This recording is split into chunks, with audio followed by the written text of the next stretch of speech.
I'm running for United States Congress in the 5th District of Connecticut against Johanna Hayes. And I was born and raised in the city of Woodbury, Connecticut.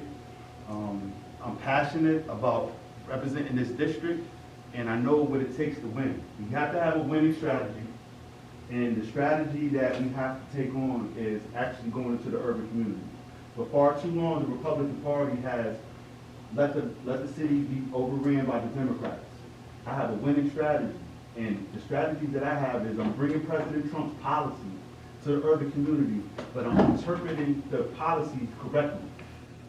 For far too long, they've been misrepresented by the Democrats and the mainstream media. I was invited to the White House back in July by Lynn Patton, who was part of Trump's administration, along with other black Republicans from all across the country, and the Big Beautiful Bill was being released, because they wanted us to understand, it was a press briefing, they wanted us to understand what was in the Big Beautiful Bill and how the Big Beautiful Bill was going to benefit the black community and all Americans. And that's what I've been doing the whole time. I've been going into the urban communities in the cities of Waterbury, New Britain, Danbury, and Meriden. In order for us to flip the 5th district, you need 60% of the vote, and the 60% of the vote could be tallied up any which way you wanted to do it. You could get 15% from Waterbury, and another 15% from Danbury, New Britain, and Meriden. If you don't go into the cities, you're never going to flip this district. As you know, this is the only swing district in the whole state.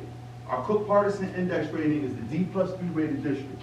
The reason why George Logan wasn't able to get the job done was because he didn't aggressively campaign in the city. He stayed, most of the time he stayed in the rural areas. I witnessed this my own self. He came into Waterbury, he took a couple of pictures, and he got in the car and left and said he was in Waterbury. That's not being in Waterbury. Back in 2024, before the election cycle, we had a big walk, a Jesus walk, in the city of Woodbury. We had over 3,000 people. I witnessed George Logan come out to that walk, take 2 pictures, get in the car, and left. He never even marched with us. You had over 3,000 people in that city from all surrounding areas who were potential voters. And then he flip-flopped on his pro-life stance. When you flip-flopped on your pro-life stance, now you just alienated all your pro-life voters. Another thing that he didn't do was he didn't embrace President Trump in his policies. He ran away from Trump. He didn't want to publicly endorse Trump, even though President Trump got 78.9% of the vote against Nikki Haley in the Republican primary in the state of Connecticut. So when people tell you that you cannot win a campaign in Connecticut being a supporter of Trump, they're lying to you. We haven't won a federal election in the state of Connecticut in over 20 years in Congress. And the U.S. Senate has been almost 40 years, 38 years? So until we start recognizing what we have to do together collectively, I'm going to be the bridge between the cities and the rural and urban communities. I live in Terryville. I've been to Harwinton, I've been to New Milford, I've been to New Fairfield, Roxbury. New Milford told me this. He said, Jonathan, we're going to back you, but we're going to tell you like we told George. Don't come back here. So every time we turned around, George was in New Milford, because it was easier for him to campaign somewhere where he knew he was going to be accepted. I go where I get the most pushback, because I know that I don't need everybody in the cities to vote for me. I only need 15% from each city in order to flip the district. So if you really want to win, I hope that you guys will support me. My policies are in alignment with the majority of you all. I have a website. I'm going to pass on my business card today and my palm cards.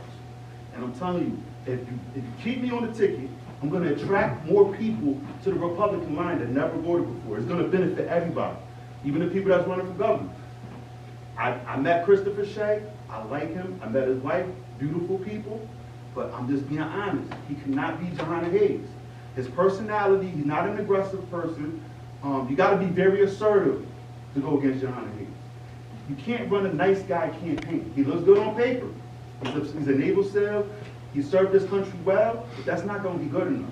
Because the people in the urban communities, they don't care. They want to know, what are you going to do for them? And if you're not going to go into the community and talk to them and push back against this false narrative that President Trump is a racist and that Republicans are racist, you need me on the ticket. It's going to benefit everybody, because I'm going to do what nobody else is going to do. So hopefully I can get your support and we can get the job done together. So, Any questions? You have my support. thank you.